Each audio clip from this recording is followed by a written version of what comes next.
Welcome to Sib Spot. Today's Reddit stories are from Entitled Parents. Story 1 is by B9J6. A random woman insulted me for not agreeing to watch her child. So, I'm a 26 female and I was sitting on a bench finishing my lunch break when a random woman came and sat next to me on the bench. She had a toddler and a stroller.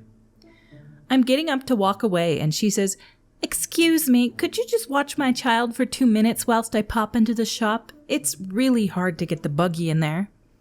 I felt bad, but sympathetically I said, "Sorry, I'm just going back to work, but this is a fairly safe area. Maybe you can keep the buggy outside and bring him, the kid, in with you?" The shopkeeper would likely keep an eye on the buggy through the window. She looks at me and says in a really mean tone, "But you only work just next door. I can tell from your lanyard. It only takes a couple of minutes." So I just said sorry and went to walk away, and as I'm literally 2 minutes towards the end of my break when she said, "You probably would have upset him anyway with the state of you."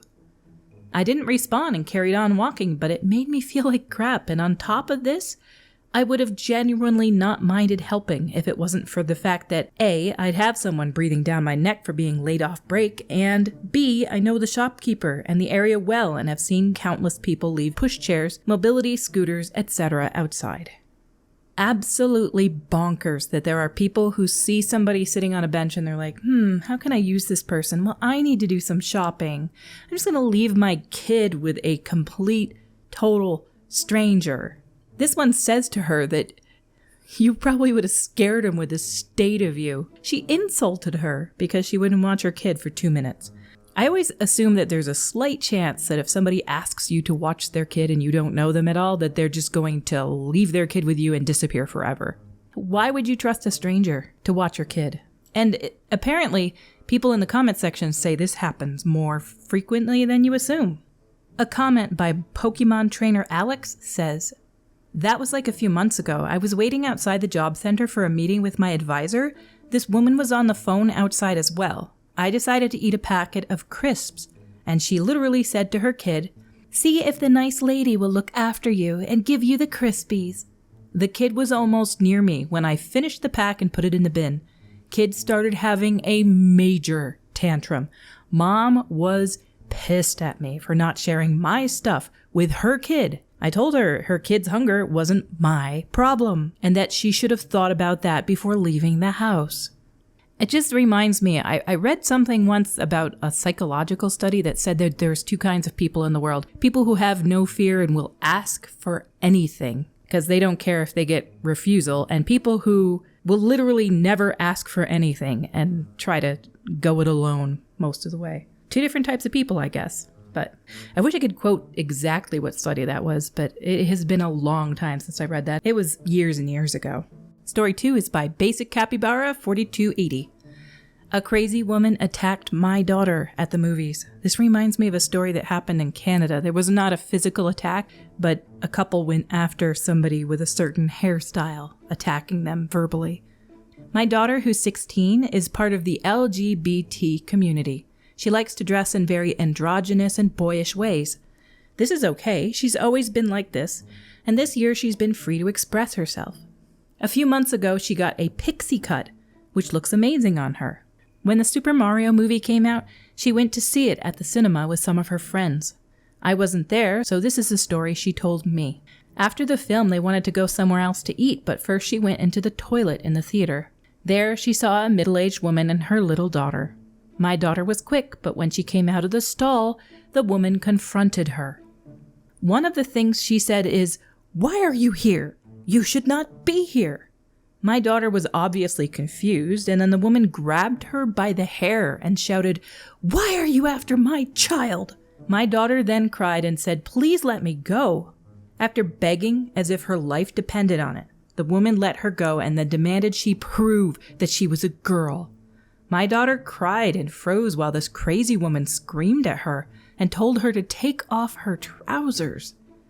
She refused, of course, but a man came in, saw what was happening, and said to the woman, "Honey, what the heck are you doing?"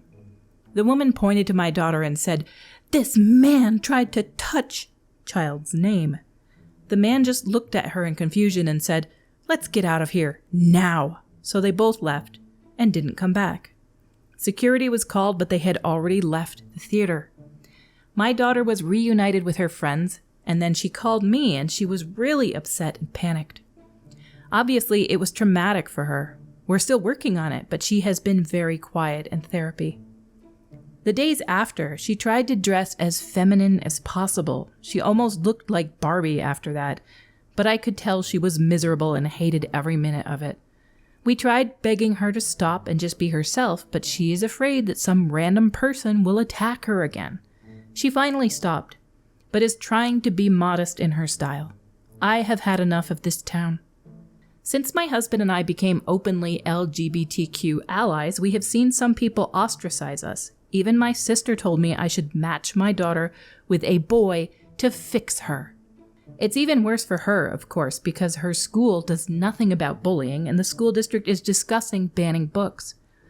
I was seriously planning to move to a bigger city in a better state, and both my daughter and my husband agreed. I'm very sad that I didn't realize earlier how bigoted this town and my environment are, because until last year we didn't deviate from the norm. I need to make sure that my daughter can be safe and be herself. Since she came out, our bonds as a family have become so much stronger, but relations with the rest of the town have deteriorated, and many bridges are being burned, but they're not my daughter, so I don't care. From the comments below, HRDBMW says, "This is a case where the police should be involved. Also, find a lawyer. That family can be found and sued." The next comment by Ab Sloan. "Sued. They assaulted a minor. There's footage of them in the theater and in this parking lot without a doubt. Call the police and file a report. This isn't some civil suit. This was criminal assault and quite literally a hate crime." The next comment is by Build It, Break It, Fix It. "It is so much worse. She demanded that she strip. She accused her of molesting her child. This goes beyond assault." And the last comment is by Interesting Long 534. "The mother also sexually harassed your daughter and possibly attempted to assault your minor daughter. This woman deserves jail time." Absolutely. 100% this. The worst problem in today's day and age is that people go around assaulting people because they assume they're of a gender that they simply aren't. These people are obsessed with this sort of thing, and it's absolutely bonkers. Our next story is by Legato Overcook. "I'm an unwanted guest in my brother's home because I didn't buy what his wife wanted. I have an older brother and we have a great relationship. He's married, but I never felt comfortable around his spouse. But since it's not my business, I never said anything, especially since my brother seemed happy with his choice. 2 weeks ago was my niece's 5th anniversary. They decided to throw a big party and I was invited. I asked my brother what to bring his kid since I'm not good at all these things, but he said that any toy should do. A few days after this conversation, his wife called me and said that her kid needed an iPad and that it would be great if her uncle would bring her one. It amazed me, so I called my brother and asked him again, but he said the same thing. Bring some toy and forget about it. I consulted with my friend who has 2 kids and she told me that a mud kitchen for kids would be great for this age, arguing that it's an excellent way to teach a kid new skills. So I simply ordered one and wrapped it festively. When opening the gifts, mine was the last. My niece had a tantrum when she saw it was not a tablet. She started screaming at her mom. "You said that Uncle would give me a tablet. You promised me." It was an ugly scene, and they barely calmed her down. Everyone stared at me, and I felt very uncomfortable. While my brother was saying goodbye to the guests, his wife approached me and started scolding me for letting them all down and making me look bad. She apparently expected that I'd apologize, and since I didn't, she got outraged. She started yelling that until I learned to respect her and buy the iPad, I'm not a wanted guest in their house. I simply left. The weirdest thing is that my brother doesn't answer my calls since then. To be honest, I don't know what to think. Is this my fault? You'd have to be nuts to think that this was your fault at all. Asking your brother-in-law to buy an expensive gift for your little kid, and then telling the little kid that he's going to get that for you. It's her fault. It's 100% her fault. She's a bad parent.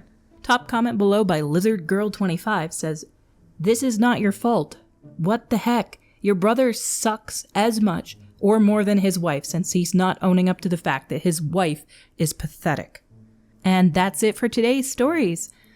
Until we meet again, have a splendid day.